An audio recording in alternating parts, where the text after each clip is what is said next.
And they're like, how do you, why? And I said, Yeah. we're demonstrating the love of God in a practical way. Yeah. That's what Franktown is. That's so That's cool. what listening to. Wow. So this is a story of God preparing you for exactly where he has you right now. Everything that I've done has led up to this. That is cool. I was a missionary overseas. Okay, well then never mind. I take that back. You're right back at home. Yes, I am. Today I'm excited to learn about how these Christmas lights behind me are helping youth in one of the richest counties in America.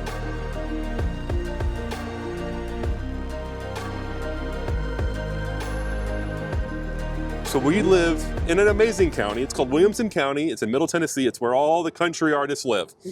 One of the richest counties in America, but yet there are at-risk youth, and just kind of talk about that, what you guys are doing here in this county. Yeah. Well, we are here in Franklin and Williamson County, and we do have students that are here that are, we actually call them under-resourced rather than at-risk. Yeah. So another term is at promise. These kids got to have a lot of potential, but they are under-resourced. So they don't have mom or dad living at home. They have one or the other.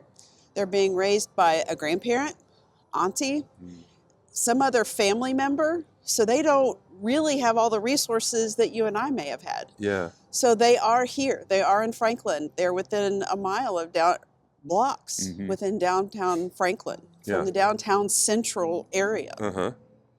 And so tell me about we got to show people around here. So maybe which way should we start walking? I'm going to give people a little tour, but also hear the story of what Franktown does. Sure. So yeah, tell me about, what you guys are doing specifically to help these under-resourced youth. Right. How I describe Franktown is we are a ladder of opportunity for under-resourced kids in Franklin. Yeah. If you think about a ladder, it's not a step up, it's not a handout, but it's a ladder. We don't know what their full potential is, so we don't know how tall that ladder is. Our desire is to expose them to as much that we can. Yeah. Whether that's robotics, go fishing, learn how to play tennis, but they also need help with math. They also need help with reading. Okay. If we don't get their reading up to speed, like before they're in 4th grade, they're going to drop out of school. There's all sorts of statistics on that. So we help with math, we help with reading, we help with all those things, but we also teach pickleball. That course was 6 weeks, and we had a waiting list Really? for pickleball. So it's like part after-school program and then mentorship. And then just really cool experiences that they wouldn't otherwise get, but that help with the development of them and what they're going to do in the future. Give them ideas of what they want to do in the future. And we don't know what that is. Yeah. So we have the opportunity to expose them to a whole lot of things. And because we're here in Williamson County, we have all these people that already know how to do these things. Yeah. So that's the opportunity, like you said, to be salt and light. Yeah. They have these resources. They know how to be a music producer. They know how to write a song. Yeah. They know how to do these things. Let's give these opportunities to these kids too. Yeah. So talk about the faith-based component of what Franktown is doing. Is there any faith woven into it, or is it more just Christians going, hey, we need to provide the practical to these youth in our community? Yes to all of that. Cool. So the founder started being salt and light to 3 boys. Okay. Franktown didn't exist. He was a volunteer football coach. He was at Franklin High School, and he saw these 3 boys that were needing cleats. They were needing food after practice, things like that. Yeah. And so he was being salt and light. Cool. To those 3 boys. Then he got other families involved. Now, 20 years later, actually 25 years later, they're still being salt and light. Those families are still involved. Yeah. That's 20 years after these students were poured into. A lot of those students have gone on to be firemen, NFL players, ballerinas. Wow. They work at the Franklin Housing Authority. Yeah. There's so many opportunities now. Every time they're here, they're fed. They get transportation here. They always hear about the love of God, who He is, what He means to them, what He can mean to them. and opportunities to know him. So very much a faith-based organization. Yeah. But you don't have to be a Christian to come here. Yeah. But it's when you ask about Salt and Light, this is what Franktown is. Yeah. The whole community, whether you're a Christian or not, is going to go, yeah, we want this for our community and for the youth in our community. Right. That's beautiful. Right. So the staples of what they provided way back then are the same. Okay. Always provide transportation to and from our programming. Yeah. Always have a meal every time they're with us. And always hear about God. There's over 35 programs that you guys are doing for the youth here in town. Yes. But I want to hear some stories of just Salt and Light, lives changed, or how, even like the idea that the local government, local community loves what you guys are doing, and you're clearly a faith-based thing. That's incredible. The city of Franklin has so many nonprofits, so many organizations that exist here. Downtown Rotary is one, and they are big donors of ours. Of course, they have a lot of events here as well. Yeah. So they asked our students to hand out magazines at an upcoming Christmas parade. Well, our students are beneficiaries of the Downtown Rotary. Yeah. And our students are giving back by being Salt and Light and helping out with that Christmas parade. Okay. Our students are earning reward hours. So it's a work reward kind of thing. And then this summer they go on a reward trip. Okay. To a destination unknown at this point. Hey, kids love a mystery. They do. They do. So it's a cyclical thing. We exist to perpetuate students on. Other people are pouring into Franktown to help that as well. But then our students are also involved in the community, and we're helping out each other, and our students are learning to be part of other organizations. I want to hear a little bit about your story, because you've only been with Franktown, the nonprofit, for 8 months. 8 right? months. So before that, you were in healthcare? I was in marketing communications and healthcare, and I was there for 5 years, and they laid off some people. Yeah. And my pastor... God said, hey, here's an opportunity. Yeah. So what's it been like working in the nonprofit? I mean, it's got to be a big transition for you, right? A bit. Or no? I worked 16 years in another nonprofit. Okay, so you do have some experience. Okay. And then I was a missionary overseas. Okay, well then never mind. I take that back. You're right back at home. Yes, I am. And so I've been in the nonprofit world. So actually, the going into corporate world was different for me. But being here, when I saw what this job entailed, and I was telling my family about it, they said, these are all the best parts of you. Because I get to share Christ. I get to share who he is. My background, my bachelor's is recreation. Okay. That serves me well. Yeah. And my master's degree is in education. Wow. That's what Franktown does. Wow. So this is a story of God preparing you for exactly where he has you right now. Everything that I've done has led up to this. That is cool. Well, that's an encouragement to people, because if they lose their job, just go, well, hey, God's got something better planned out. He does. That's really cool. Awesome. Well, thank you for sharing that. We've got so many opportunities in Williamson County. Yeah. Grace Works, One Gen Away, My Friend's House, all these local, and we're not competing. Yeah. We're working together because we're serving some of the same families and some of the same opportunities exist. But it's important to look at nonprofits to see what your gift set is, to see how you can fit into that organization. So when I talk to them and vet all these volunteers, it's like, what excited you? When you saw us on Google, what excited you? All the programs that you offer. And so I'm glad we offer all those programs. We're also not stagnant. Yeah. If somebody comes along, well, I do. See, they're enjoying the lights. Some family over there loving the lights right now. That's great. That's great. But they get to use their skills in a different way. Yeah. They get to work at the carousel. They're still impacting students because that goes directly towards the budget. Oh, so the carousel here in town benefits Franktown. Yes. I didn't know. See, I'm learning so much about my city right now. Yes. And so we volunteer there too. Once a month, we have 3 shifts a month. And so we go and volunteer. Yeah. Because they're giving to us. we're giving back to them in that way. Same thing here. We have volunteers taking tickets, taking pictures with Santa, things like that. You can still have an impact, even though it's not directly with the child. That the funds for this goes towards the summer camps, summer food, the food that we provide them every night, every day that they're with us. But then our volunteers will sit and listen to a kindergartner read, or have them read to you.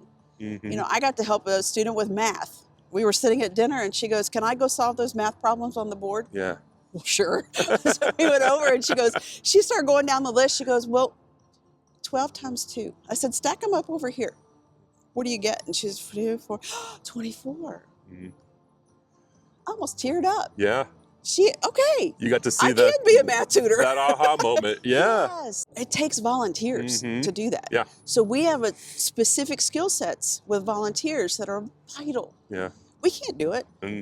We can't do it all. So I hope that you're being inspired right now to go serve in your local community, not just by giving money, but look for a ministry that you can go serve in your passions. I love what you're saying about serving in your gift. God's given us all gifts and abilities. And so that's the goal of this channel, is to inspire people to be salt and light. So one last question for you. So I ask people this all the time. I got 2 options. One, share a moment when you've been open to the Holy Spirit, to the Lord guiding you to be salt and light in someone's life, or just some general wisdom and advice of how do people go out and be salt and light? Because I think a lot of people don't. We'd have a different world if everybody was being salt and light. And so I think a lot of people think they could mess it up, or they get a little unsure of themselves. So either one of those, like, to get people to be more salty and shining bright, like these lights. More salty. There's a couple ways to do it. The most important thing is to listen. Not only listen to people, but listen to the Holy Spirit. But when you're listening to people, you know, we were at a booth a couple weeks ago at a church and trying to gain volunteers. And a mother was asking unusual questions. And I said, "Are you asking to be a volunteer, or do you want to sign your student up for Franktown?" And she goes, "I need him to be in Franktown." Because of what they offer. And I said, "We can do it." And she said, "Well, we live in this area." And I said, "We don't quite go there." But she said, "My child goes to Boys and Girls Club." Well, we pick up from there. That's the transportation. We pick up and then we take home. We're door to door. And so she's got to get her child registered for that. But listen to people. Listen to their stories. Listen to where they're at. And that's what I try to do. I've got a side thing where I actually help people do laundry. Wow. It's outside Franktown. And a friend of mine and I will go and we do people's laundry. And they're like, why? And I said, we're demonstrating the love of God in a practical way. That's what Franktown is. That's cool. what listening is. And then do we get to share the gospel all the time? No. Do we get to do somebody's laundry? Yes. One kid just got his first paycheck and he said, "I got my first check so I can actually afford to do laundry." And we're like, "We got you."